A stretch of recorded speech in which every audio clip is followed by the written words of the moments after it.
ओम नमः शिवाय दोस्तों। भगवान भोलेनाथ आपकी सारी मनोकामनाएं पूर्ण करें और आप जीवन में खूब सारी तरक्की करें। इसी के साथ आज का जो वीडियो है वो मैं शुरू कर रही हूँ।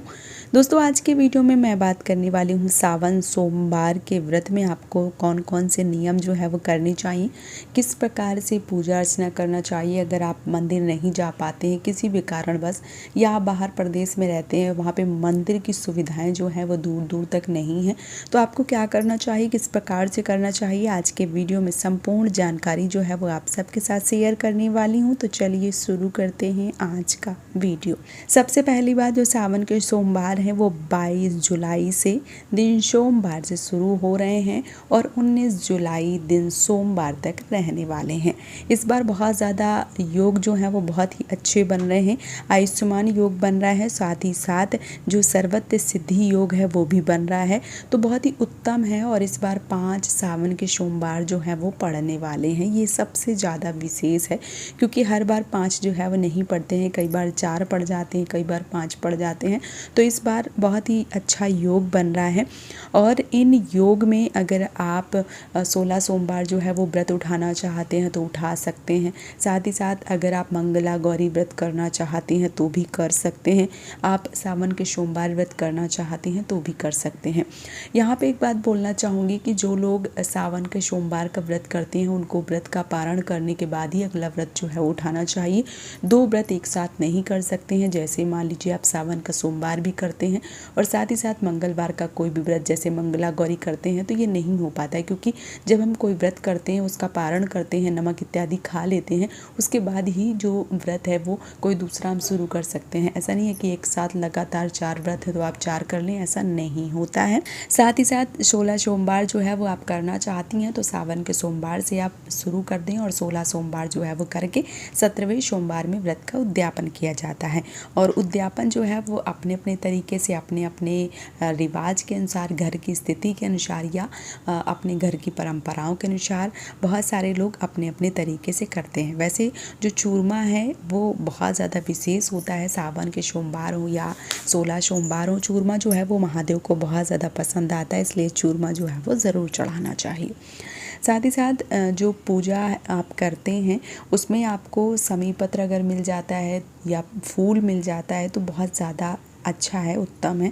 नहीं मिलता है तो आंकड़ा मिल जाए, आंकड़े का सफ़ेद फूल या कोई भी सफ़ेद फूल मिल जाए तो इस दिन आपको ज़रूर चढ़ाना चाहिए। साथ ही साथ चने की दाल को अक्षत के रूप में चढ़ाने से महादेव प्रसन्न हो जाते हैं। वहीं पर अगर सफ़ेद चीज़ों का दान किया जाए तो ये बहुत ज़्यादा उत्तम रहता है। जैसे खीर जो है वो बनाकर महादेव का भोग लगाया जाए, फिर इसे जिनको ज़रूरत है, मतलब ज़रूरतमंद लोगों को या जो भी आपको मिले उनको प्रसाद के रूप में देने से भी जीवन में तरक्की के जो मार्ग हैं वो खुल जाते हैं। साथ ही साथ इस दिन गाय के घी का जो दीपक है, जो गाय के घृत है उसका जो दीपक है वो जलाने से भी घर में जो भी नकारात्मक चीज़ें हैं वो समाप्त हो जाती हैं और आपके जीवन में सब जो है वो शुभ शुभ होने लगता है। इस व्रत में आपको नमक का सेवन बिल्कुल भी नहीं करना चाहिए, इस बात का भी ध्यान रखना है। अगर आप व्रत जो है वो करने वाले हैं सावन के सोमवार में और 5 व्रत करने का अगर संकल्प ले रहे हैं तो जब पहला सावन का सोमवार आएगा उस दिन से ही आपको 5 सावन के सोमवार आप करेंगे, ऐसा महादेव से संकल्प करें। उसके बाद ही आपको जो व्रत है वो करना है। बार बार संकल्प नहीं किया जाता, एक बार ही आपको संकल्प करना होता है, उसके बाद जो व्रत है वो कंटिन्यू किए जाते हैं। इस बार 5 व्रत पड़ रहे हैं तो अगर आप 5 व्रत करना चाहते हैं तो पहले ही व्रत वाले दिन संकल्प ज़रूर ले लें। साथ ही साथ आखिरी जो सावन का सोमवार रहेगा उस दिन रक्षाबंधन है। बहुत सारी बहनें यात्रा करती हैं भाइयों को राखी बांधने के लिए, तो क्या होता है कि व्रत जो है वो उस दिन नहीं रख पाती हैं। बहुत सारी बहनों का ये भी प्रश्न आता है कि दीदी हमने 4 सोमवार रख लिया या आखिरी जो सोमवार है वो मेरा छूट गया। तो आप संकल्प जो है वो ना लें क्योंकि संकल्प लेने के बाद आपको जो व्रत है वो पूर्ण करने पड़ते हैं। और अगर आप अपनी खुशी से ही जो व्रत है वो करते हैं, 2, 4, 1, 5 जितनी भी आपकी खुशी है तो फिर कोई दिक्कत नहीं होती है। लेकिन जब संकल्प लिया जाता है तो फिर व्रत बीच में अगर छोड़ दिया जाए तो फिर उसका प्रभाव जो है वो नकारात्मक तरीके से पड़ता है। इसलिए आपको संकल्प जो है वो बहुत सारी चीज़ों को ध्यान में रख कर ही लेना चाहिए। सावन के सोमवार जो व्रत होते हैं वो लड़कियां भी रख सकती हैं, मतलब कुंवारी लड़कियां, महिलाएं, पुरुष, बच्चे जो भी रखना चाहते हैं वो रख सकते हैं।